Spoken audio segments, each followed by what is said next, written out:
추정 60분 수사방장 맹봉학입니다.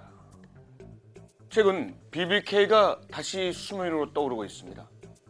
MB 정권 탄생에 큰 기여를 했던 김경준 기획 입국 편지가 가짜였다고 합니다. 이 편지의 실제 작성자가 양심선언을 하면서 새로운 국면을 맞이하게 된 건데요. 2차전을 시작하게 되는 이 시점에서 기억이 가물가물한 분들을 위해 핵심 내용만 쉽고 재미있게 간추렸습니다. 꼼꼼한 각하 덕에 복잡하게만 느껴졌던 분들은 15분만 투자하면 BBK를 완전 정복할 수 있습니다. BBK 주가 조작 사건의 진범 찾기. BBK 실일 소유자는 긴장하시죠. 지금 시작합니다.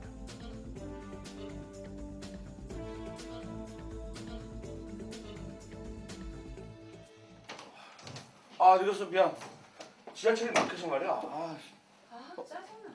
커피 왜 이렇게 써? 누구세요? 코난 누나예요. 예. 근데 웬일로? 애가 이번 수사 들어가면서 바짝바짝 말라가는 거예요.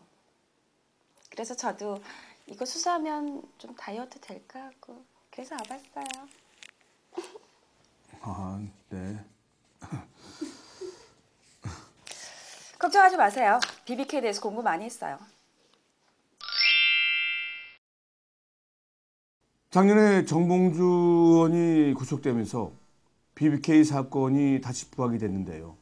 이 사건이 오래되기도 했고 워낙 복잡해서요. 정리 좀 해주겠나? BBK 사건이 어떤 거냐면요.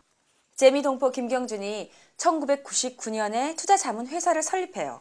그게 바로 BBK예요. 그런데 운영 전문 인력이 부족하고 회사 자금을 유용하기도 해서 금감원으로부터 인가가 취소되죠. 김 씨는 다시 옵셔널 벤처스라는 회사를 만들어 주가를 조작해요. 그리고 투자자들의 돈 384억 원을 빼돌려 미국으로 달아난 거죠. 2007년 대선 당시 각하가 이 BBK 사건과 연루되었다는 증거와 의혹들이 많이 난무를 하는데요. 사건을 조사하던 검찰은 무혐의로 결론을 내린 거죠. 대박이죠? 이건 정말 웃기지도 않네. BBK 설립자라고 동영상이 버젓이 존재하고 있는데 그게 오해고 가짜고 조작이라니. 아무리 검찰이 정권의 신여라고 하지만 이건 너무 찌질한 거 아닌가요?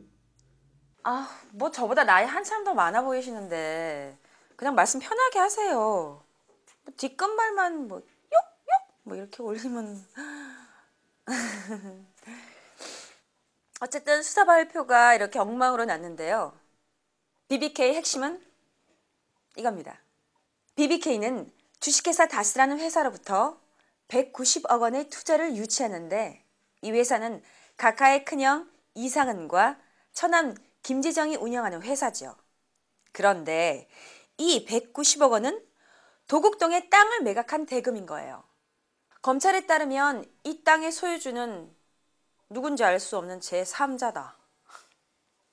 어쨌든 도곡동 땅을 매각한 190억 원이 다스에 투자되고 그 다스는 다시 BBK에게 투자를 하고 그렇다면 도곡동 땅이 각하 것이라고 추정을 한다면 BBK도 각하 것이 되겠죠? 야, 쉽게 설명해서 고마워. 내가 숫자 약해서 이 경제 얘기만 나오면 머리에 쥐가 나가지고. 그런데 요즘 BBK 사건에 관해서 이 수상한 움직임들이 포착되고 있지 않나? 예, 너무 수상한 것들이 많죠. 워낙 많은 일들이 있지만 우선은 중요한 것 4가지만 짚고 넘어갈게요. 김경준은 2심 재판 때부터 자신이 미국 시민권자니까 미국으로 추방시켜달라고 주장하고 있어요. 김경준에겐 징역 8년형에 100억 추징금형이 내려졌는데 국제수용자 이송법에 따라 추징금을 내지 않으면 국외 이송이 불가능하죠. 100억을 안 내려면 추가로 3년을 감방에 썩을 수 있는데 김경준이 콩밥을 먹은 지 벌써 3년이 지났거든요. 그러니까 8년을 먼저 살지 추징금 대신해서 3년을 먼저 살지는 법무부 재량으로 결정이 나는 거죠. 그러니까 법무부가 100억을 까기 위해 3년을 산 것으로 인정해 준다면 이 남은 것은 8년이니까 김경준이 미국으로 건너갈 수 있는 조건을 마련해 준 거구만. 네, 맞아요. 나 같으면 그 100억 추징금 받아내려고 절대 미국으로 안 보낼 텐데 여기서도 아주 수상한 것이 포착되거든요. 법무부 장관 산하 법무부 차관이 위원장이 되어 있는 국제수용자 이송심사위원회가 있는데요. 우리나라에서 형을 살고 있는 외국인을 추방하기 전에 여기서 심사를 하죠. 심사위원을 꾸리는 순간 그들은 객관적으로 활동하니까 법무부 장관이나 대통령도 함부로 하지를 못하는 거예요. 그런데 이 법이 정부의 입법 발의로 5조에서 10조까지 6개 항목이 전부 싹 다 갈아치워지는 거예요. 법무부 장관이 단독으로 결정 지을 수 있게 만들어 놓은 거죠. 이 법무부 장관은 대통령이 직접 임명을 하거든요.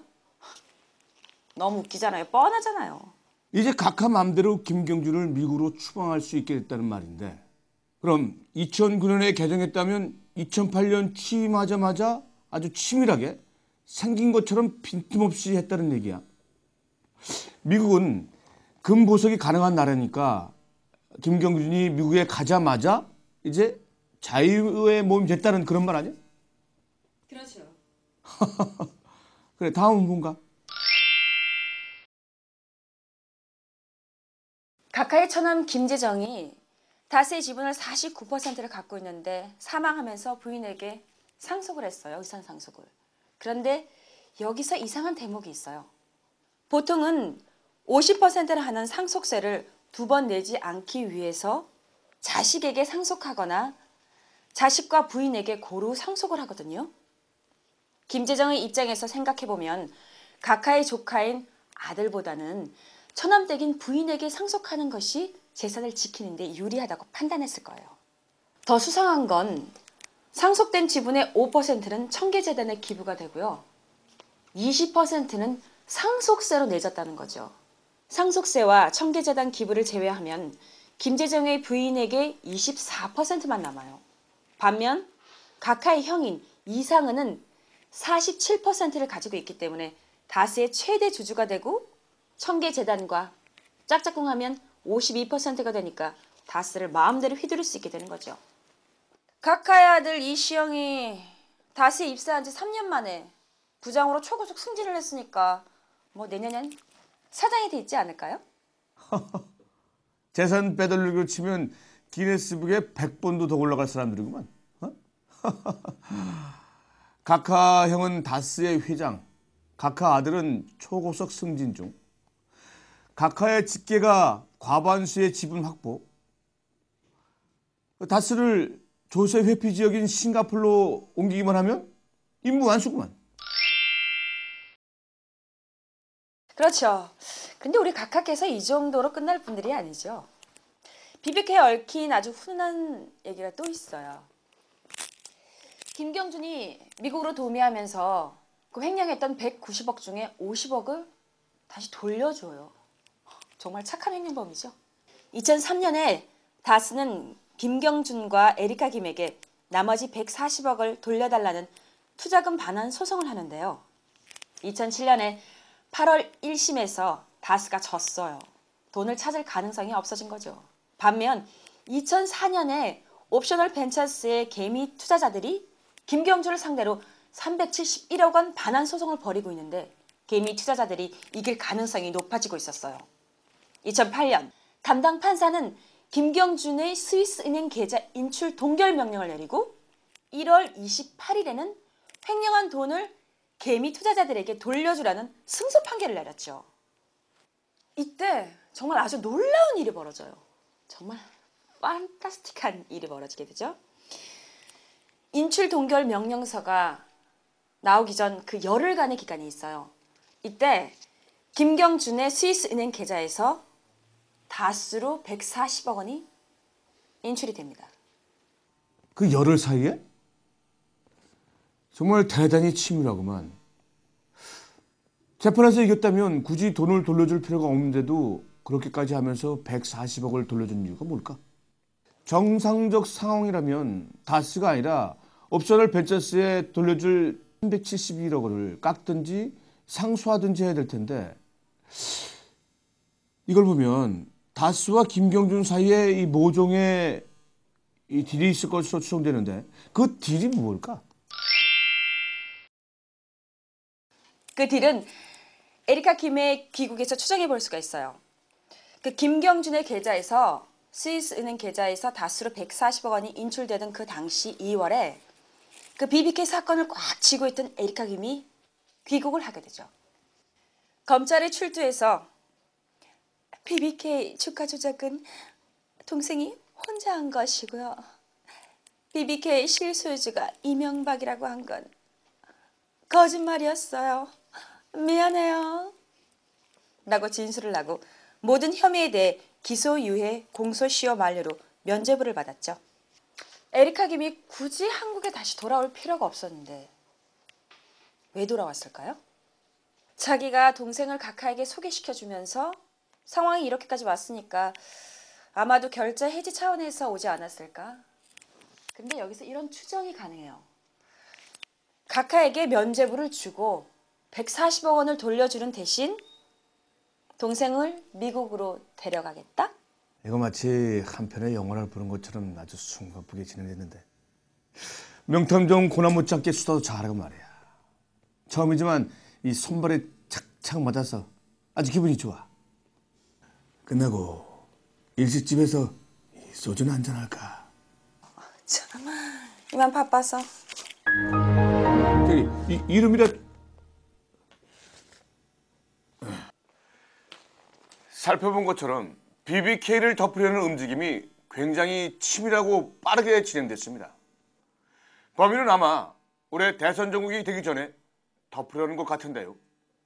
일반적으로 사건을 덮으려고 하는 자가 범인일 가능성이 높습니다. 이제까지의 수사 결과로 보면 BBK의 실소유자가 누구인지 감이 딱 옵니다. 검찰은 명백한 증거를 가지고도 범인을 잡지 않았습니다. 다시 시작되는 BBK 2차전에서는 국민들을 우롱하지 말고 제대로 수사할 것을 강력히 촉구합니다. 그렇지 않는다면 추정 60분이 당신들의 자리를 대신하겠습니다. 감사합니다.